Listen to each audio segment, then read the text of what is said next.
Iblis adalah julukan nenek moyang bangsa jin yang memiliki nama asli Ajajil.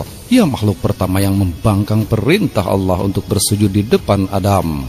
Malang melintang selama ribuan tahun, iblis beserta anak buahnya menggoda manusia untuk terjerumus ke dalam neraka.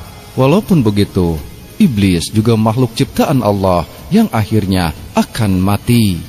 Lalu, bagaimanakah proses kematian iblis?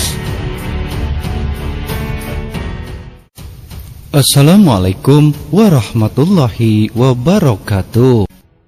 Apabila dunia ini telah musnah dan tidak ada lagi orang yang tinggal di dunia ini, baik manusia, jin, setan ataupun binatang, maka inilah saat yang ditentukan oleh Allah Subhanahu wa Ta'ala kepada iblis laknat.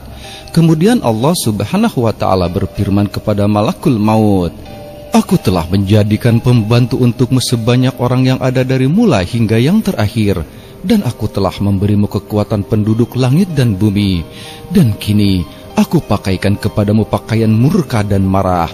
Oleh karena itu, turunlah kamu dengan membawa marah dan murkaku terhadap si Malaun terkutuk." Maka rasakan kepada iblis kepedihan maut yang dialami oleh orang-orang dari mula hingga yang terakhir, terdiri dari jin dan manusia yang berlipat kali ganda. Firman Allah Subhanahu wa Ta'ala lagi, "Dan hendaklah kamu membawa 70.000 malaikat yang kesemuanya penuh dengan sifat murka dan kecemasan, dan setiap malaikat Zabaniyah membawa rantai dari neraka lada, dan cabutlah dengan 70.000 cungkilan dari neraka lada, dan perintahkan kepada malaikat Malik supaya membuka semua pintu-pintu neraka." Setelah mendapatkan perintah dari Allah Subhanahu wa Ta'ala, maka malaikat maut pun turun dengan bentuk yang paling menakutkan, dan diceritakan, andai kata kalau penduduk langit dan dunia melihatnya, niscaya akan menjadi cair mereka semua disebabkan rupanya yang paling menakutkan itu. Apabila sampai saja malaikat maut pada iblis laknat, lalu malaikat maut membentaknya dengan sekali saja, maka jatuh pingsanlah si iblis laknat dengan berdengkur. Dan sekiranya dengkur si iblis laknat itu didengar oleh penduduk di timur hingga ke barat, niscaya akan pingsan semua mereka itu. Lalu malaikat maut membentak lagi, "Berhentilah kamu iblis laknat yang jahat, dan kini rasakanlah kepedihan maut sebagaimana yang dirasakan oleh orang yang kau sesatkan dalam beberapa abad yang engkau hidup.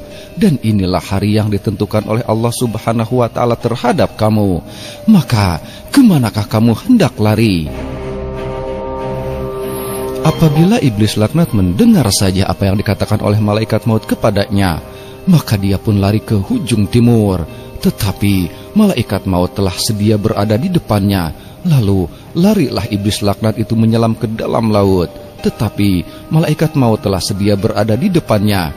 Lalu laut melemparkan iblis laknat itu. Maka larilah iblis laknat itu mengelilingi bumi, tetapi tidak ada satu tempat pun untuk dia sembunyi. Kemudian iblis laknat itu pun lari mendapatkan kubur Nabi Adam sambil berkata, "Disebabkan kamulah aku menjadi malaun."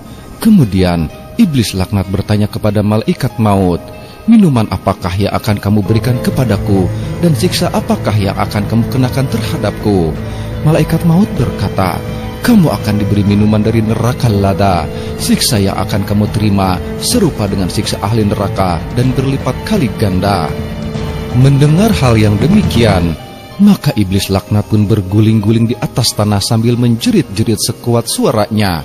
Kemudian dia lari dari barat ke timur dan berbalik lagi sehingga dia sampai pada tempat yang dia mula-mula turun ke bumi dulu. Dan disitulah dia dihalang oleh malaikat Zabaniyah dengan rantai di tangannya. Sedangkan bumi bagaikan api dikerumuni oleh malaikat Zabaniyah yang menikam dengan bantulan dari neraka lada, sehingga dia merasakan siksa sakaratul maut.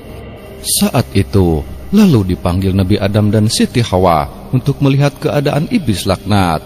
Maka bangkitlah Nabi Adam dan Siti Hawa melihat akan keadaan iblis terkutuk itu. Dan sesudah melihatnya, maka Nabi Adam dan Siti Hawa pun berdoa, "Ya Allah, sesungguhnya Engkau telah menyempurnakan nikmat pada kami." Wallahu a'lam bishawab. Wassalamualaikum warahmatullahi wabarakatuh.